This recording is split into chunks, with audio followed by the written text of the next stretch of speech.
Hi, hello. Welcome to the episode of Isaiah's Newsstand. It's your host, Isaiah Edwards. The date is August the 27th, 2024. Hopefully, this episode finds you well, in good spirits, and high hopes. As for me, I'm doing pretty good. Tuesday was nice. It was good. Let's see. Work went pretty swimmingly, despite it being like more or less a busy day. Like we had another record starting week, so we've been kind of dealing with that workload.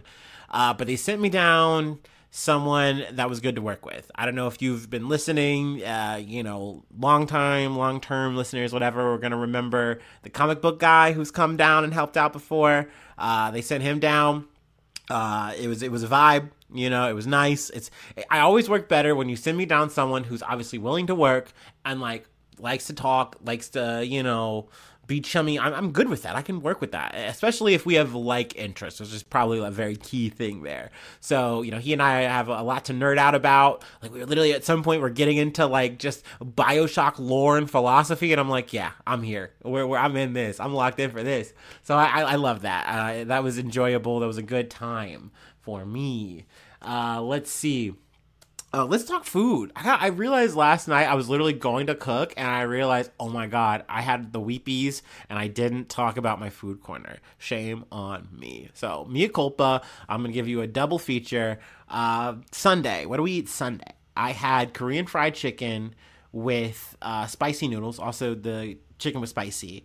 So we had spicy on spicy. That was good. That was yummy. Also had a bit of an appetizer trio, if you will.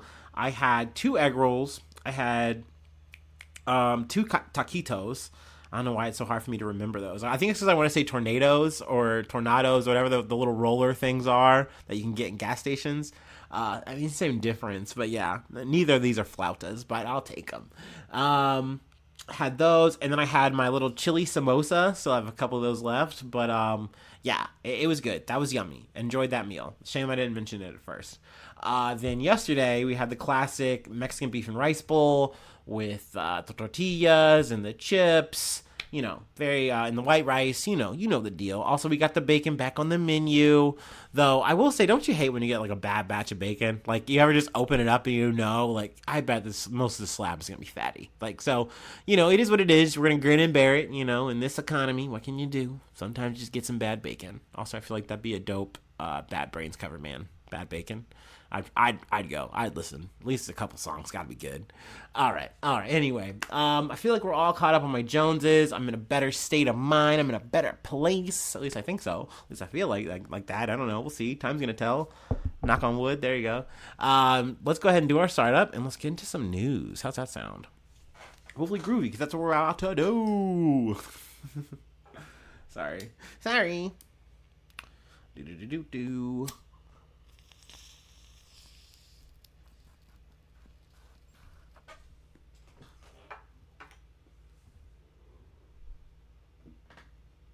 Oh, yeah.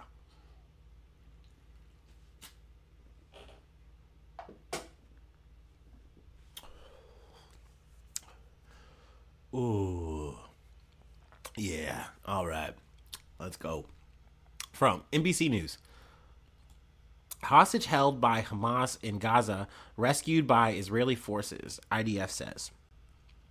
Israeli forces rescued a Bedouin man during an operation in Gaza. Israeli officials announced Tuesday, more than 10 months after he was taken captive during the Hamas terror attacks on Israel. Quaid Farhan Al-Qadi, 52, was freed from a vast underground tunnel in a complex mission by Israeli commandos acting on intelligence. Israeli Defense Forces spokesman Rear Admiral Daniel Hagari said in a news briefing Tuesday. He is alive and back home in Israel. Al-Qadi, a father of 11 from south of Rahat, an Arab Bedouin city in the southern district of Israel, was taken hostage during Hamas's attacks while working in security at a packing factory in Kibbutz Magen in southern Israel.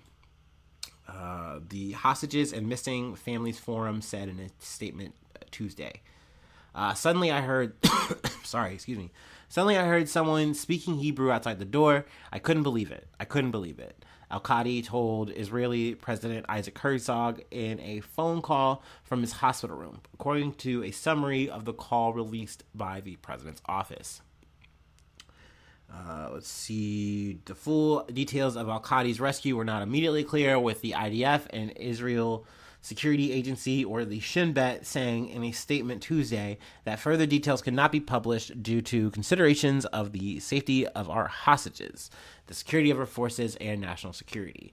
And I probably feel like I hate to fucking say it, but there's probably a lot of fucking war crimes he did along the way just to even secure this one hostage. That's just me speculating, but oftentimes they want to play that shit down as well, because when people hear about that, it usually comes up and people go, oh, okay, so that's nice. That's nice to know that, like, this strike and, like, all these killings or whatever on this day all wound up to you getting, like, a handful of these hostages. When, you know, of course, we could have just got on the fucking phone, we could have sat at a fucking table and actually hashed this out, so at least you could have got these hostages back. But I really told myself I wasn't going to do that, and I'm doing it. So let's just kind of keep moving. Israeli officials said Al-Qadi was in a stable medical condition in a video shared by the IDF. Al-Qadi can be seen wearing a tank top and smiling as he shakes hands with the smiling commanding officer of the Shay'it 13, Israel's naval commando unit. In a separate video shared by X, Israel's Ministry of Foreign Affairs, family members of Al-Qadi could be seen running to greet him in a medical facility. So that's obviously very wholesome. That's very sweet. Then one more thing I think I wanted to end on my little highlighted portion here. At least 15 of the people killed on October 7th were, like Al-Qadi, members of Israel's Bedouin Arab population. Bedouins are descendants of Arab nomads who roamed the desert for hundreds of years. Of the 108 hostages the forum mentioned, at least 4 are people who are believed to have been held in Gaza since 2014. That is a fact I did not know. The rest are believed to have been taken hostage on October 7th. So there you go. I just wanted to pull that before we moved on. Now, this was a story that I was kind of itching to talk about yesterday. I'm glad I waited. This story has weirdly brought joy to me in a way I did not expect, in the form of a picture that I have shared in the thumbnail. I bet you can guess before I even get to it. I'm sure you can just spoil it for yourself. It's so funny. But anyway, from the Associated Press, what is Telegram and why was its CEO arrested in Paris? Man, dude, why was Durov in Paris? Durov's in Paris. Anyway, Pavel Durov, the founder and CEO of the messaging app Telegram, was arrested in Paris over the weekend over allegations that his platform is being used for illicit activity, including drug trafficking and the distribution of child sex abuse images. Obviously, that's pretty hefty allegations to be hefting on someone and, apprehending him. Though it is worth noting that he's not been charged with anything yet, and I believe they have until Wednesday to charge him. Otherwise, they got to let him go. So I'm sure there's going to be an update on this story sooner rather than later. But Durov, who was born in Russia, spent much of his childhood in Italy and is a citizen of France, Russia, the Caribbean island nation of St. Kitts and Nevis, and the United Arab Emirates. He was taken into custody at the Paris-Le Bourget airport in France on Saturday after arriving from Azerbaijan. Let's see. In a statement posted to its platform, Telegram said it abides by EU laws and its content moderation is within industry standards and constantly improving. Durov, the company added, has nothing to hide and travels frequently in Europe. So, I mean, this is a real man. He's a international playboy, it seems. I don't know. I mean, body like that, I get it. God damn. Let me just cut to it. I'm sorry. I have to talk that fucking picture. So apparently, Durov, he was born in Russia. He initially has this company. I'm just going to smash ahead. What is it called? Kontaki. Before Telegram, Durov founded Kontaki, Russia's largest social network. The company came under pressure amid Russian government crackdown after mass pro-democracy protests rocked Moscow at the end of 2011 and 2012. Durov said government authorities demanded that Kentucky, I'm just going to call it VK from now on, take down the online communities of Russian opposition activists. It later asked the platform to hand over personal data of users who took part. Oh, sorry, it's jumped ahead on me. Who took part in the 2013 uprising in Ukraine, which eventually ousted a pro-Kremlin president. But Durov sold his stake of VK after pressure from Russian authorities in 2014. He also left the country, which I believe this is when this photo kind of takes place. And like there's like this Instagram caption of it, and it's him in the desert, his shirt's off, all the abs rippling and shit. He's shredded to the fucking gills, and he's like over here talking about 300 and like how he's so inspired by that movie and that moment and like Greek mythology or whatever. And like essentially he goes, yeah, anyway, like, you know, Russia's been taking moves to, like, kick me out or whatever, so we gotta move on, blah, blah, blah. I don't know. It was a lot to say, and it's like, bro, if you just wanted to go to the desert and flex, I get it. I actually weirdly understood that. I don't know if you ever have these, like, weird, strange, like, I feel like they're guy fantasies of like, yeah, man, there's a world out there where I'm like just in the desert, dude, just looking cool, bro. Like I'm out of the Mummy or some shit, bro. I don't even know why I'm out there, but it would just be a vibe. And like, I can't capture it, but I know it would be. And this guy, Durov, I hate to say it, this dumb motherfucker, he got it. He got the masculine machismo vibe. I actually weirdly understood it, but I couldn't stop laughing because I'm like, bro, they're coming for your company and you're posing in the desert with no shirt. Like, you're looking like the weirdest, whitest Prince of Persia, and I don't understand. So it's one of those things to see someone fulfill their fantasy and then understand it's like, that's very funny. But I guess I should get back to the matter at hand. France, as well as like other countries, have had problems with Telegram. I was supposed to talk about more details about what Telegram is. What is Telegram? Telegram is an app that allows for one-on-one conversations, group chats, and large channels that let people broadcast messages to subscribers. Unlike rivals such as Meta's WhatsApp, Telegram's group chats allow as many as 200,000 people compared to the maximum of 1,024 for WhatsApp. Experts have raised concerns that misinformation spreads easily in group chats of that size. Also, an accusation launched by Western nations, just people in general, is that Telegram is not doing well in terms of moderating any of these interactions. They kind of just let it all run rampant. And, I mean, you're kind of living and dying by the sword here, I feel like. I feel like, yes, you can be mad at a company for not having stronger, better protocols. But at the end of the day, these companies always care about a bottom line more than they care about the children, sadly, more than they care about gangs and terrorism and crime and all that shit. They don't care if any of this bad shit is going on their app at the end of the day until you make them care. And I think that this is kind of what they're trying to do. I mean, I really wouldn't salute it because you look really backwards when it's like, hey, you're France, you know, we don't like what you're doing. But like you have like your own like politicians and like political officials, whatever the fuck, on this app talking and chit-chattering, and people are subscribed to you and doing these. Doesn't that sound overwhelming? Sorry. Like, isn't that crazy to have that? I couldn't imagine a group chat of that size. I start conking out if a group chat is like above like 5 people. I kind of just hit that shit on mute and just go to lurk mode. I couldn't imagine a group chat of that size. I'm never on WhatsApp. I get the idea of encryption being a good thing. But one of the flaws with Telegram is it's not default set to auto encryption, which I think it just should be, right? Like, that's what you want. That's a good feature to have. It should just be like that. But that being said, encryption is cool and all, but do I like trust Facebook? Like, no, not really. Maybe the encryption makes it better, but like I still feel like, and maybe this is just me being paranoid, but like if the government could, they could just say like, hey, give us these records, and like Facebook could give them up. Maybe I'm wrong there. If you're a tech expert, law expert, maybe you can come, hey, I say, actually, I know this one, and let me know. I can tell people. But yeah, I don't know. Encryption feels better, but it still doesn't feel safer. But maybe so, maybe not. I don't know. But that being said, this feels like France is trying to like really be the ones to step up and do something. I know Germany is trying to fine Telegram for this shit, but I don't really think that they've been that responsive to it.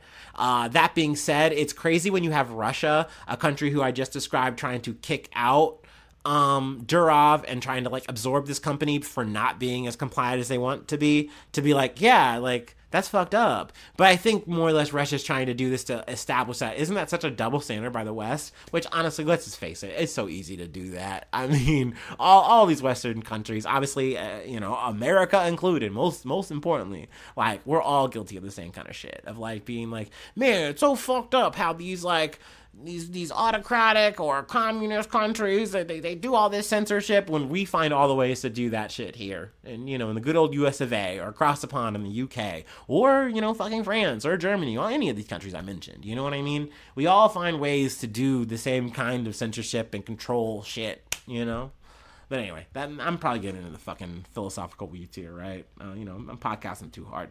Even Elon Musk has come around. He put up a hashtag free Pavel. I hate that though, because maybe I'm wrong here. Maybe I'm siding with the Legion of Doom here, but I do think that it's kind of funky, weird, kind of anti-free speech to lock up Pavel. Once again, I do get it. I don't think they're actually, if I'm putting on my speculation hat, I don't think that they're going to really stick it to him. Maybe they are going to do charges, but I don't think it's going to be heavy duty shit. I don't think they're going to actually try to like fucking Julian Assange this guy or anything like that. But I do think it kind of falls in that bracket of free speech of like, I don't know, it feels like you're doing a lot here. Like, maybe, I don't know. But we'll see. And like I said, you wave in the comments or hit me up. You know where to find me. Not on Telegram, but you know where you can get a hold of me. Anyway, we got a couple more things to cover, so let's keep on marching. Let's keep sailing on. I used all the wrong ones. Fly. Let's fly away. That would be better for what we're talking about. From the Seattle Times.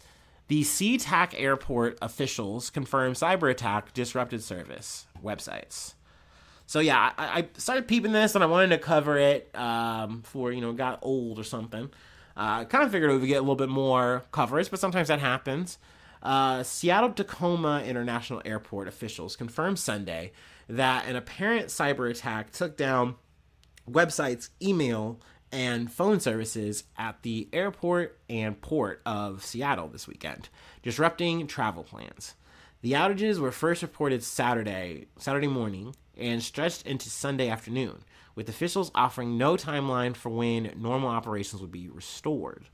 A spokesperson for Seattle Airlines said staff was manually sorting over 7,000 bags because a majority of checked bags missed their flights this weekend. We believe this was a cyber attack, said Lance Little, managing director of aviation at SeaTac Airport, at the news conference Sunday afternoon.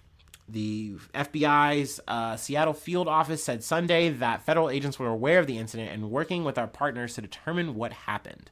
I've kind of cycled through a couple of sites or outlets so far. I haven't heard of a culprit, anyone like actually claiming responsibility or any evidence pointing to anyone. So there's that. Let's see. Little confirmed the airport was working with federal partners, but said he could not disclose which agencies were involved. He also could not say what intentions of the cyber attack were or if any personal data had been compromised. So definitely some things out there that we'd like some answers to. It does sound like, though, they got a lot of the flights going and that the biggest issue was the luggage. That they had to like kind of switch to a handwriting method. A lot of luggage got delayed. Flights got out more or less on time from what I'm hearing. But that was a big issue that they really weren't able to square. Now, obviously, that can be a big jam up, sometimes even a bigger jam up. I mean, I'm sure maybe in the overall vacuum, people would rather get home without having to like rebook a flight, have to get at a shitty hotel or drive home long, whatever. Like, that's probably the option you want. But let's say you had your medicine in a bag. Let's say you had something very essential, vital to you, and like you can't easily just get it back once you get home. Yeah, then maybe the luggage is more important to you. You know what I mean? And being separated from that is a big deal. So hopefully they can get the luggage back to people that, missed their luggage and didn't miss their flights, so to speak, or it's just like, going the wrong way or whatever. You never know. This shit can be a whole fucking kerfuffle. But definitely unfortunate. Glad that, this kind of thing didn't lead to any like crazier fucking jam ups, in the system in terms of travel and stuff like that. But, it's still another hack, it's not the first we've covered this year. That's for damn sure. But yeah, that's the news for you. Let me see. Is there anything else I wanted to pull from here before we move along? No, they kind of talk about some flashbacks and shit. I'm not interested. Like I said, you can check out the Seattle Times. You want the full deets. But let's wrap it up with The Wrap. That is the outlet I got this from. But yeah, I didn't think that we were going to be doing more RFK news after this weekend. I kind of thought, chapter is closed for a while. But man, this motherfucker likes doing fucked up shit with dead animals. So we got to talk about it. We got to talk about it.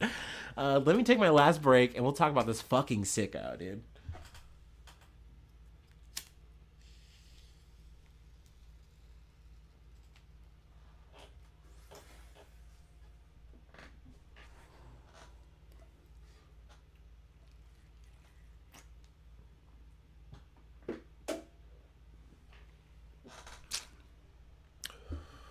Ooh. Ooh. Okay. Once again, from The Wrap. Let's wrap it up. RFK Jr.'s daughter says dad cut off a whale's head, drove it 5 hours home. Bro, what? Like, bro, huh? Try to spin that, New Yorker. Bro, like, no, dude, you're just weird. RFK Jr.'s daughter, Kit Kennedy, which, look, I don't even want to talk about it. I don't even talk about the name. Cool, quirky name, I guess. Kit Kennedy may or may not be spending time with Jennifer Lopez's estranged husband, Ben Affleck, as reported by Page Six. But she certainly spent time with Town & Country magazine for a profile that has been resurfaced and made waves on social media, in which she shared on an anecdote about her father and a dead whale that still checks out with what we know about the odd politician, especially when it comes to his love for dead animals. Which, I'm sorry, let's scratch the record here. I literally listened to some fucking bullshit on Start Here about how some guy was like so shocked he couldn't believe the turn that RFK has made from being this quote unquote environmentalist that he's known to like being this guy that like is like sucking Trump off and shit live. Like, no, dude, this is not surprising. Like, RFK is a scumbag. I'm sorry. Like, that is just like known information. It's not new. So I don't know, man. And that's why I'm kind of getting back to the thread of like, I just get so annoyed with people who are like, yeah, dude, I'm kind of fine. Maybe RFK's kind of the dude. No, you either know nothing about him or you just are like a weirdo fucking nut job and you want to fucking vote for a weirdo fucking nut job. Like, he's so into the environment that he like had to fucking take home the animal skull. And I'm like, I'm sorry, bro, but that screams like I'm a conspiracy theory guy. Like, I shouldn't have to get into the details of why like this guy wants to like know how animal skulls look. That's a red flag. That is a red ass fucking flag to me. And it's also weird that you had your kid who was 6 at the time. He's like, yeah. So crazy nature, right? We're seeing all this. I don't know how he fucking does it. Gets a head in the back seat, what is it? Let's read the story. When she was 6, her dad chopped off the head of a whale that was washed up on Squaw Island in Hanasport. Due to RFK's love of studying animal skulls and skeletons, he's a bones guy. They then strapped the dead whale's head to the car. Not even the back seat. Like, this isn't even like a trunk or like a pickup truck thing, dude. And then they spent 5 hours driving it home. This sounds like a waking fucking nightmare. Every time we accelerated on the highway, whale juice would pour into the windows of the car, and it was the rankest thing on the planet, Kennedy said. We all had plastic bags over our heads with mouth holes cut out, and people on the highway were giving us the finger. But that was just normal day-to-day stuff for us. Girl, you know what? We should just be happy they made it out. You know what I mean? You could probably make a Netflix documentary about this family alone. So let me just say that for the fucking record. Like, surviving RFK Jr., bro. What the fuck? But let me just, go through some of my highlights we've talked about before. RFK Jr. made headlines earlier this month when he shared the story of taking a dead bear that he found as roadkill, intent on saving it to eat, before ultimately dumping it in a bizarre prank in New York City Central Park. On Friday, the independent candidate dropped out of the presidential race and endorsed Donald Trump. So yeah, it's kind of seeming like just kind of getting back to the campaign trail a little bit. Also, fun note, 69 days till the election. Nice. But it seems like Donald Trump, I don't want to say he's panicking a little bit, but maybe he's definitely sweating. With like the whole, rise of Harris, it seems like more or less things are better. She seems ahead in the polls. She's not spanking. It's still not a big lead, but it seems to be a lead. And I think that that's definitely kind of sent the Trump camp into a bit of a scramble mode. It's almost like it's giving 2016, which is kind of scary to me. But essentially, he is pulling in, we've already talked about RFK. Tulsi Gabbard is now kind of seemingly in the camp, which is, that's so great. I love that. If you know Tulsi Gabbard, you know her. I'm not a big fan, but, go off. So, I mean, these are definitely concessions that at the top of the campaign, he wasn't making. You know what I mean? This was a guy who thought he was going to beat Joe Biden. He thought he was going to win so well that it was like, yeah, let's just get JD Vance on the ticket. Like, who cares? Let's mumble rap for the rest of this shit and win, dude. We deserve it. It is now Trump regime mode time. Well, let's not worry about the race. And then Biden did the thing of actually just, dropping out. And, here we are. RFK Jr., Mr. Wellguts, Mr. Skullhead guy. He's now in the team. Big guy for Trump. Big Trumper. Always was, always has been. I don't know, man. Fuck them all, bro. But, yeah, that's the episode. That's where I really want to leave it for today. I feel good about it. We got to talk about Durov with no shirt. They ain't saying that on most podcasts, but I'm saying it. We're talking about that. But yeah, that's the episode. Oh, hell yeah, dude. Good time, too. Fuck it. Good time and good times. Anyway, if you'd like to help out, support the effort, patreon.com/Isaiah News. Become a newsie today. Free ways to help out the effort and help out the effort. Hit me up to yell at me, or you need correspondence, whatever. IsaiahNews1@gmail.com. That's the boring way. But any of the socials, you find me there, find the podcast there. Hopefully you're following on the YouTube, and by follow I mean hit the subscribe button. Woohoo! That's free to do, and I will say woohoo every time I see someone who is subscribed. Just know I did that. And then you're just helping out the effort for free there. Hit the like button. Leave a cool comment. I haven't seen many comments, but we love them. Also, I guess, shout out to my bio mom. Shout out to you. Hey, love you. I see her on the TikTok sometimes. That's cool. So hey, there you go. That's the audience, baby. It's family. It's friends. It's all of you. Y'all get to see me laugh and cry and sweat every day. Anyway, that's it. That's all I have. Thanks so much for tuning in. Thanks so much for being a friend. And hopefully I see you soon for some more good news. I love ya. Bye-bye. Mwah.